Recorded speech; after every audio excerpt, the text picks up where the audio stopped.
ہر صحابی سنت مصطفیٰ صلی اللہ علیہ وآلہ وسلم کے مطابق زندگی گزارنے والا نظر آتا ہے۔ سیدنا حضرت عبد الرحمن بن عوف رضی اللہ تعالی عنہ بہت زیادہ امیر تھے۔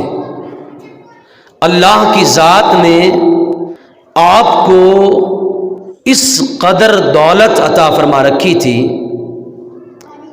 کہ آپ کے وصال کے بعد آپ کی ازواج کے حصے میں جو مال آیا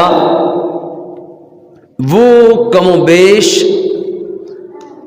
ہر زوجہ کے حصے میں 80 ہزار درہم آئے، اور گھر کے اندر حضرت عبد الرحمن بن عوف رضی اللہ تعالیٰ عنہ نے یہ اجازت دے رکھی تھی کہ آپ جو چاہیں وہ جتنا چاہیں پکا کر کھا سکتے ہیں، لیکن خود یہ حالت تھی حضرت عبد الرحمن بن عوف رضی اللہ تعالیٰ عنہ کی کہ آپ شوربے کے اندر، دال کے اندر روٹیاں چھوٹی چھوٹی کر کے بھگو کے سرید بنا کے کھایا کرتے تھے۔ تو لوگوں نے عرض بھی کی کہ حضرت اللہ پاک نے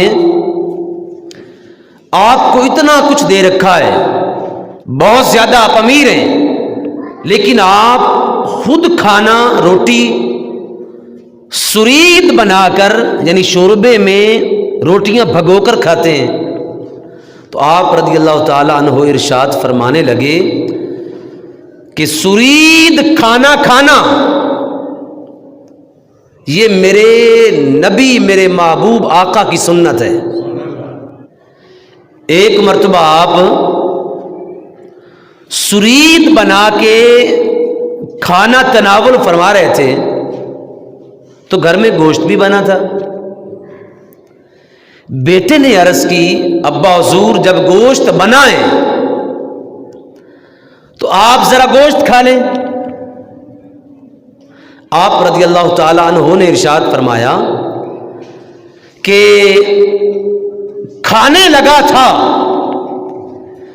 لیکن سرکار دو عالم فخر دو عالم نور مجسم صلی اللہ علیہ وآلہ وسلم کا مجھے فقر یاد آ گیا، اور پھر اس کے بعد خود سرید کے ساتھ شوربے میں روٹیاں بھگو کر کھانے لگے۔ بڑا آپ کو اللہ پاک نے مال عطا کیا، بہت زیادہ امیر تھے، اللہ کی ذات نے بڑی عزتوں سے نوازا تھا، بڑی دولت سے نوازا تھا، اور یہی وجہ تھی کہ سرکار دو عالم فخر دو عالم نور مجسم صلی اللہ علیہ وآلہ وسلم یہ فرمایا کرتے تھے کہ اے عبد الرحمن بن عوف، تو بہت اچھا انسان ہے، لیکن جنت میں سب سے آخر میں جائے گا۔ عرض کی یا رسول اللہ صلی اللہ علیہ وآلہ وسلم کیوں؟ حضور علیہ الصلوۃ والسلام نے ارشاد فرمایا جتنا مال ہے اتنا حساب بھی تو دینا ہے نا، جتنا مال جتنی دولت ہے اتنا حساب بھی تو دینا ہے۔ تو جتنا مال جتنی دولت ہوگی اتنا حساب دیں گے، تو جب مال کے حساب سے دولت کے حساب سے فارغ ہوں گے تو تب جنت میں داخل ہوں گے۔ تو میں عرض کر رہا تھا کہ اتنی دولتوں کے مالک، لیکن ادھر خود زندگی گزارنے کا طریقہ کیا ہے، ڈھنگ کیا ہے، سلیقہ کیا سیکھا، انداز تربیت مصطفیٰ سے جو لیا کہ خود طبیعت کے اندر عاجزی اور انکساری تھی، خود سادہ پہننا اور سادہ کھانا، یہ بھی ایک زہد کی علامت ہے، ترک دنیا ہو جانا یہ بھی ایک زہد کی علامت ہے. دنیا کی لذتوں سے اپنے آپ کو بیگانہ کر لینا بھی زہد کی علامت ہے. سرکار دو عالم صلی اللہ علیہ وآلہ وسلم کا ایک صحابی حضور کی بارگاہ میں حاضر ہوا اور عرض کی یا رسول اللہ صلی اللہ علیہ وآلہ وسلم آقا میرے بدن کو میرے جسم کو سکون نہیں ہے. تو سرکار علیہ الصلوۃ والسلام نے ارشاد فرمایا کہ اے میرے صحابی دنیا میں زہد کو اکٹھا کر اور تارک دنیا ہو جا. دنیا کو چھوڑ دے. دنیا میں رہ کے دنیا کو ترک کر دینا بھی کمال ہے. فرمایا دنیا میں زہد کو اکٹھا کر تو اللہ تعالی تیرے جسم کو، تیرے بدن کو، تیری روح کو، تیرے دل کو، تیرے ظاہر اور باطن کو سکون کی دولت سے مالا مال فرما دے گا. حضرت علی کرم اللہ وجہہ الکریم آپ سے روایت ہے، فرماتے ہیں کہ سرکار دو عالم صلی اللہ علیہ وآلہ وسلم نے ارشاد فرمایا کہ اے علی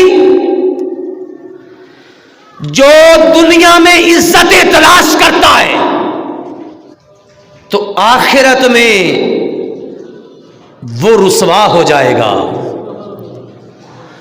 اور جو دنیا میں جھک جاتا ہے اللہ تعالیٰ آخرت میں اسے بلندیاں عطا فرمائے گا. اللہ تعالیٰ آخرت میں اسے عزتوں کی مالا پہنائے گا. سو ایک انداز بتا دیا، ایک طریقہ کار بتا دیا. تربیت کے اس سانچے میں مصطفیٰ کریم نے صحابہ کو ڈالا اور اپنی امت کی تربیت فرما دی کہ اگر عزتیں چاہتے ہو تو دنیا میں اپنے آپ کو اللہ کے حضور جھکا دو. جناب سیدنا حضرت عیسیٰ علیہ السلام ارشاد فرماتے ہیں کہ جو جتنا بلند ہونے کی کوشش کرتا ہے اتنا اسے جھکا دیا جاتا ہے، اور جو جتنا جھکنے کی کوشش کرتا ہے اتنا اسے بلند کر دیا جاتا ہے. تو سرکار دو عالم فخر دو عالم نور مجسم صلی اللہ علیہ وآلہ وسلم کے صحابہ نے اس انداز کے ساتھ زندگی گزاری کہ ساری زندگی عاجزی میں، انکساری میں گزری. سیدنا حضرت عمر بن عبد العزیز رضی اللہ تعالی عنہ، اللہ تعالی نے آپ کو بہت زیادہ زہد عطا کیا تھا، آپ کو بہت زیادہ عزت اور مقام عطا کیا تھا. آپ کو اللہ تعالیٰ کی ذات نے بہت زیادہ عجز سے اور انکساری سے نوازا تھا. ایک مرتبہ تشریف فرما ہے، رات کا وقت تھا تو کچھ لکھ رہے تھے، تو نوکر جو تھا وہ پاس ہی بیٹھا تھا، تو بس اچانک اس کی آنکھ لگ گئی، سو گیا.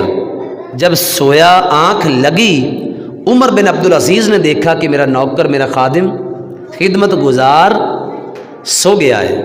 تو آپ اٹھے اور آپ نے اٹھ کے تکیے کا سہارا اسے دے دیا، تکیہ ساتھ رکھ دیا. اس سے اور سکون سے نیند آ گئی. رات کا وقت تھا تو چراغ بجھ گیا. کسی طریقے سے ہوا کے جھونکے سے یا کسی اور طرح سے چراغ بجھ گیا. عمر بن عبد العزیز خلیفۃ المسلمین آپ اٹھ کے چراغ کو جلانے لگے تو پاس مہمان بیٹھا تھا. عرض کرتا ہے حضرت آپ مجھے حکم دے میں چراغ کو جلا دیتا ہوں. عمر بن عبد العزیز رضی اللہ تعالی عنہ ارشاد فرمانے لگے ہمارے ہاں اہل اسلام میں مہمان کی عزت کی جاتی ہے، مہمان کا ادب اور احترام کیا جاتا ہے، مہمان کے ساتھ سلیقے سے پیار سے پیش آیا جاتا ہے، آنے والے مہمان سے کام نہیں لیے جاتے۔ لہذا بیٹھیں تو میں خود ہی چراغ کو جلا دیتا ہوں۔ کیسا عجز تھا، کیسی انکساری تھی، اگر حکم دے بھی دیتے تو اس میں حرج بھی کیا تھا، لیکن ارشاد فرمایا کہ آپ مہمان ہیں بیٹھے، میں خود چراغ کو جلا لیتا ہوں۔ مہمان عرض کرتا ہے حضرت آپ نوکر کو اٹھا لیں، غلام کو حکم دیں، خادم آپ کا اٹھے اور چراغ کو جلا دے۔ آپ فرمانے لگے کہ وہ سو گیا ہے، اس کی آنکھ لگ گئی ہے۔ فرمایا آپ اٹھا لیں، اٹھانے میں کیا حرج ہے، نوکر ہے، نوکر کا کام ہی نوکری کرنا ہے۔ تو فرمانے لگے کہ نہیں، اسے اٹھاؤں گا تو تکلیف ہوگی، لہذا اسے سونے دو۔ آپ خود اٹھے، آپ نے خود چراغ کو جلایا اور چراغ جلانے کے بعد اپنے مقام پہ آ کے بیٹھ گئے، اور عمر بن عبدالعزیز اس کے بعد اپنے آنے والے مہمان سے مخاطب کر کے فرمانے لگے کہ جب میں اپنے مقام سے، اپنے بستر سے، اپنی کرسی سے اٹھا تھا چراغ کو جلانے کے لیے تو میں عمر بن عبدالعزیز ہی تھا، چراغ جلایا تو میں عمر بن عبدالعزیز ہی رہا، چراغ جلا کے میں واپس آ کے پلٹ گیا ہوں اور اپنی مسند پہ، مقام پہ بیٹھ گیا ہوں، میں عمر بن عبدالعزیز ہی ہوں، دیکھ میری شان میں کوئی فرق نہیں آیا۔ دوستو یہ ان کا مقام تھا، یہ مرتبہ تھا۔ اللہ کی ذات نے بادشاہی دیتے ہوئے بھی انہیں فقر کا مقام دے رکھا تھا، عاجزی کا مقام دے رکھا تھا، انکساری کا مقام دے رکھا تھا۔ زمانے پر خلافت کرنے والے، مصطفیٰ کی تربیت پانے والے، انہوں نے اس انداز کے ساتھ لوگوں کی تربیت کی کہ آج زمانہ انہیں جھک کے سلام پیش کرتا ہے۔ دوستو ہمیں تو آج اگر تھوڑی سی عزت نصیب ہو جائے ہم اپنے آپ سے باہر ہو جاتے ہیں، لیکن سرکار دو عالم صلی اللہ علیہ وسلم کی زندگی دیکھیں، نبی پاک صاحب الاولاق صلی اللہ علیہ وآلہ وسلم دیکھیں، بادشاہ ہے، ہمارا عقیدہ ہے حضور کائنات کے سردار ہیں، حضور کائنات کے بادشاہ ہیں، سب سے بڑی ہستی سرکار کی ہستی ہے، لیکن اس کے باوجود حضور علیہ الصلوۃ والسلام عجز اور انکساری کے ساتھ زندگی گزار کے گئے۔ ترمذی شریف کے حدیث پاک کے مطابق سرکار دو عالم صلی اللہ علیہ وسلم نے ارشاد فرمایا کہ میرے دو زمین پر وزیر ہیں اور دو آسمان پر وزیر ہیں۔ زمین پر فرمایا ابو بکر و عمر رضی اللہ تعالیٰ عنہما، اور آسمان پر جبریل علیہ السلام اور میکائیل علیہ السلام ہیں۔ تو مجھے بتائیں کہ وزیر کس کے ہوتے ہیں؟ بادشاہ کے ہوتے ہیں۔ بادشاہی کے باوجود، عزتوں کی مسند پر بیٹھنے کے باوجود، سرکار علیہ الصلوۃ والسلام کی طبیعت میں عجز اور انکساری تھی۔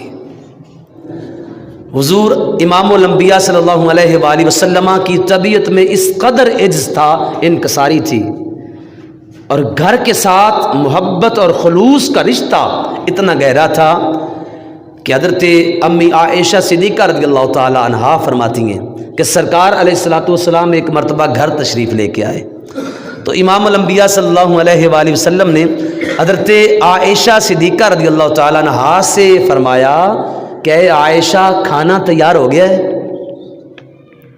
تو عرض کرتی ہیں یا رسول اللہ صلی اللہ علیہ وآلہ وسلم ابھی تو سالن بھی تیار ہونا ہے۔ تو سرکار نے کیا ارشاد فرمایا؟ حضور نے ارشاد فرمایا کہ اے عائشہ تم سالن تیار کرو، میں آٹا گوندھ لیتا ہوں۔ دیکھیں کتنا عز انکساری، گھر کے کاموں میں کس قدر حضور اپنی ازواج کے ساتھ نرمی کے ساتھ، محبت کے ساتھ، خلوص کے ساتھ پیش آتے کہ حضور گھر کا کام کاج کر دیتے۔ حضور نے فرمایا کہ عائشہ تم ذرا سالن تیار کر لو اور میں آٹا گوندھ دیتا ہوں۔ فاروق اعظم رضی اللہ تعالی عنہ ارشاد فرماتے ہیں کہ ایک مرتبہ میں سرکار علیہ الصلاۃ والسلام سے ملاقات کرنے کے لیے گیا. حضور علیہ الصلاۃ والسلام موٹے بان کی چارپائی پر آرام کر رہے تھے. تو میں بیٹھ گیا، حضور کے جاگنے کا انتظار میں نے کیا. حضور بیدار ہوئے. تو حضور جب بیدار ہوئے تو فرماتے ہیں کہ حضور کے جسم پر بان کے نشان تھے.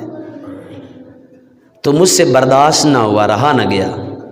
عرض کی یا رسول اللہ صلی اللہ علیہ وآلہ وسلم، قیصر و کسریٰ کے بادشاہ اپنے اپنے محلات کے اندر عیش و عشرت کریں،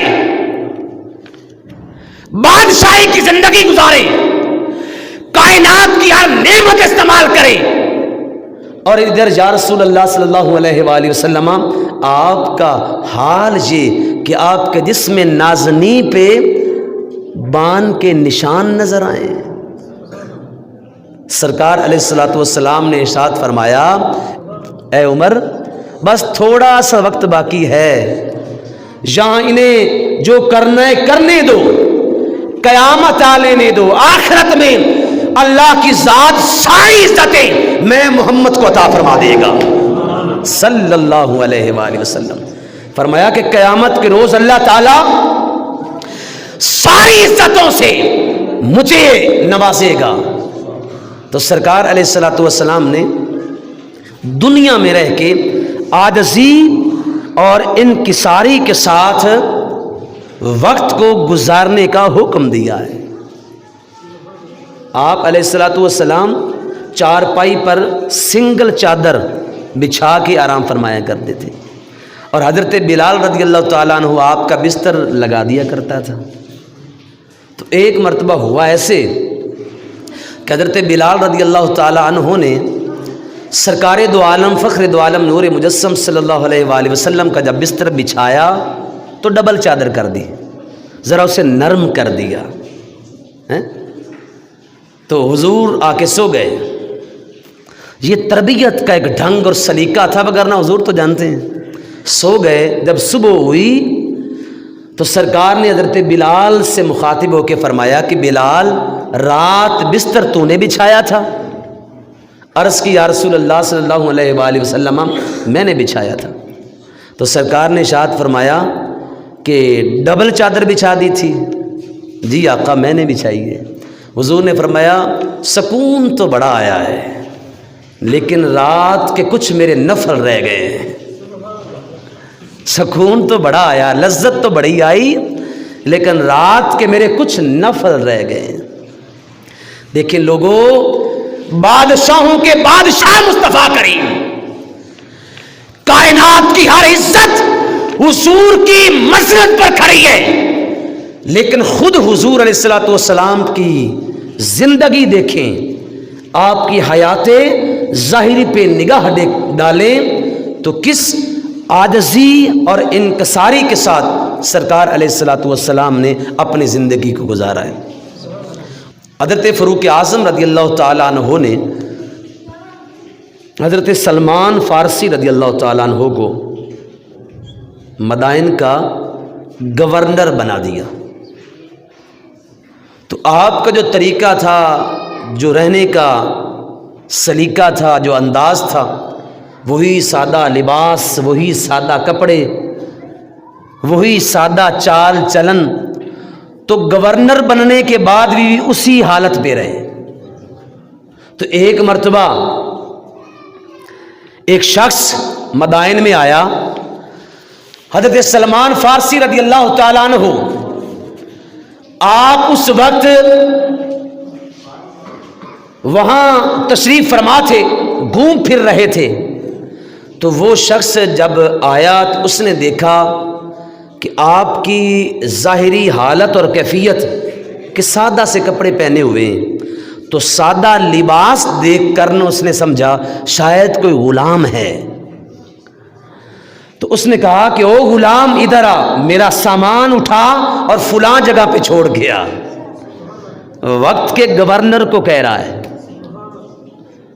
آپ نے کوئی اظہار نہیں کیا کہ میں تو گورنر ہوں، یہاں تو محلے کا کونسلر بارے میں نہیں ہے. لیکن ادھر حالت کیا ہے؟ گورنر ہو کے سامان کو سر پہ اٹھایا اور لے کے جا رہے ہیں۔ جب شہر کے قریب پہنچے تو لوگوں نے دیکھا کہ حضرت یہ کیا کیا ہوا ہے، سر پہ سامان اتنا وزنی اٹھایا ہوا ہے۔ تو لوگ بھاگے بھاگے دوڑے دوڑے آگے آئے اور آ کے عرض کرتے ہیں حضرت ہمیں سامان دے دو، ہم سر پہ رکھ لیتے ہیں۔ تو آپ فرمانے لگے کہ نہیں، پیچھے ہٹ جاؤ، مجھے اٹھانے دو۔ اس شخص نے جب یہ سنا کہ یہ تو وقت کے گورنر ہیں تو بڑا شرمندہ ہوا، بڑا پریشان ہو گیا۔ تو اس نے کہا حضرت مجھے معاف کر دیں، مجھے نہیں پتا تھا کہ آپ سلمان فارسی ہیں اور وقت کے گورنر ہیں مدائن کے، تو مجھ سے غلطی ہوگی، مجھے معاف کر دیں۔ آپ نے ارشاد فرمایا کہ نہیں نہیں، ایسی کوئی بات نہیں ہے، تو نے میری اوقات مجھے یاد دلا دی ہے۔ اس میں کیا شک تھا؟ ارے ہم تو زمانے میں غلام تھے، غلام کی حیثیت رکھتے تھے، لیکن سرکار دو عالم فخر دو عالم صلی اللہ علیہ وسلم تشریف لے کے آئے تو حضور نے عزت کی مسند پہ ہمیں بٹھا دیا، حضور نے ہمیں مقام اور مرتبہ عطا کر دیا۔ حضور کے جوڑوں کا صدقہ ہے آج زمانہ ہمیں جھک کے سلام پیش کرتا ہے، تو نے میری اوقات مجھے یاد دلا دیے۔ ارے ہم زمانے میں گرے ہوئے لوگ تھے، ہم غلام تھے، ہم نوکر تھے، ہم خادم تھے، لیکن جب حضور آئے مصطفیٰ کے قدموں کا صدقہ ہے کہ حضور نے ہمیں عزتوں کی مسند پہ بٹھا دیا ہے، حضور نے ہمیں عزت عطا فرما دی ہے، حضور نے ہمیں مقام اور مرتبہ عطا فرما دیا ہے۔ تو سامان کو اٹھا کے جا رہے ہیں، ایک اور بندہ آگے بڑھا، اس نے کہا حضرت شفقت فرمائے مجھے دے، میں اٹھا لیتا ہوں۔ آپ نے ارشاد فرمایا کہ پہلے میرے ساتھ وعدہ کر کہ قیامت کے روز بھی میرا وزن اٹھائے گا، قیامت کے روز بھی میرا وزن اٹھائے گا۔ اس نے کہا حضرت وہاں تو اپنا اٹھا لوں تو کافی ہے، جی اپنا ہی اٹھا لوں تو کافی ہے۔ آپ نے فرمایا پھر پیچھے ہٹ جا، یہ میرا وزن ہے، مجھے ہی اس کے مقام پہ پہنچانا ہے۔ یہ صحابہ کرام رضوان اللہ تعالی علیہم اجمعین کی تربیت تھی، اور حضور کے تربیت یافتہ زمانے میں اس انداز کے ساتھ نکلے، اس انداز کے ساتھ علم پڑھایا، تعلیم دی اور زمانے کی تربیت کی کہ آج زمانہ حیران ہے کہ بادشاہی میں رہ کے فقیری کرنے والے یہ لوگ ہیں۔ عجز اور انکساری میں اپنا مقام پیدا کرنا ہی اصل انسانیت ہے۔ دیار عشق میں اپنا مقام پیدا کر، نیا زمانہ نئے صبح و شام پیدا کر، اور میرا طریق امیری نہیں فقیری ہے، میرا طریق امیری نہیں فقیری ہے، خودی نہ بیچ غریبی میں نام پیدا کر۔ ڈاکٹر اقبال فرماتے ہیں کیا ہوا تو غریب ہے تو یار، اس غریبی میں رہ کے مقام حاصل کرنا ہی تو اصل مقام ہے۔ خودی نہ بیچ، غریبی میں نام پیدا کر، یہی مقام یہی مرتبہ حضور کے تربیت یافتہ لوگوں نے حاصل کیا کہ بادشاہی میں رہ کے مقام خلافت پہ فائز ہو کے بھی فقر میں عاجزی اور انکساری میں زندگی گزاری، اور یہی پیغام امت کے نام چھوڑا کہ اگر کائنات میں عزتوں کی مسند پر بیٹھنا چاہتے ہیں، مقام اور مرتبہ چاہتے ہیں، تو پھر اپنے آپ کو عاجزی اور انکساری کے سانچے میں ڈال